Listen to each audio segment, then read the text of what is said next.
राधे राधे, जय श्री राम। मैं पूनम। मैं अपने YouTube चैनल पे आप सभी प्यारे साथियों का तहे दिल से स्वागत करती हूँ और ईश्वर से प्रार्थना करती हूँ आप लोग स्वस्थ रहें, मस्त रहें और अपने जीवन में खूब तरक्की करें। मैं आज आप लोगों के लिए एक बहुत अच्छा सा गीत लेके आई हूँ, बहुत प्यारा है, आप लोग सुनिए। पसंद आए तो मेरे वीडियो को लाइक करिएगा। मेरे चैनल पे नए हैं तो मेरे चैनल को सब्सक्राइब करिए और मेरे वीडियो को ज़्यादा से ज़्यादा शेयर करिए। अब ही राम ब्रिज बाला धनुष कैसे टूटे हमारा। अब ही राम ब्रिज बाला धनुष कैसे टूटे हमारा। बरहा बरिस में शंकर के पूजले, बरहा बरिस हम शंकर के पूजले। उन्हू ना दिहले सहारा, धनुष कैसे टूटे हमारा। उन्हू ना दिहले सहारा, धनुष कैसे टूटे हमारा। अब ही राम ब्रिज बाला धनुष कैसे टूटे हमारा।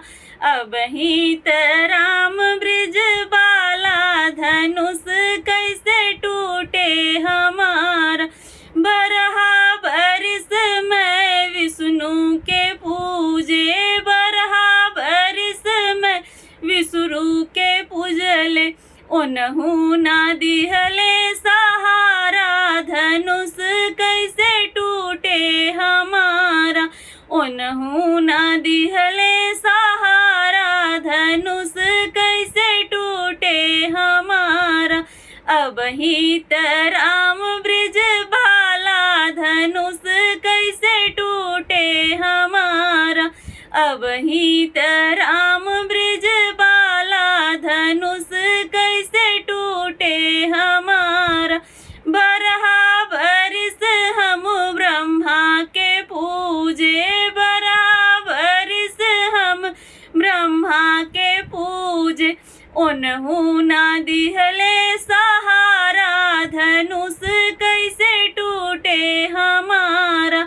उन्हू ना दिहले सहारा, धनुष कैसे टूटे हमारा। अब ही राम ब्रिज बाला धनुष कैसे टूटे हमारा।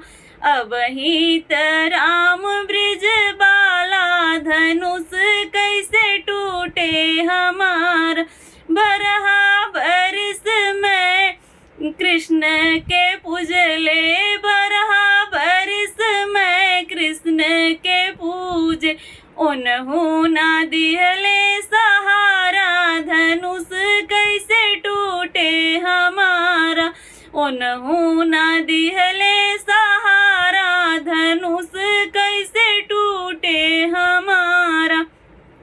अब ही राम ब्रिज बाला धनुष कैसे टूटे हमारा। अब ही राम ब्रिज बाला धनुष कैसे टूटे हमारा। मेरा वीडियो अगर पसंद आया हो तो एक लाइक ज़रूर करिएगा। धन्यवाद।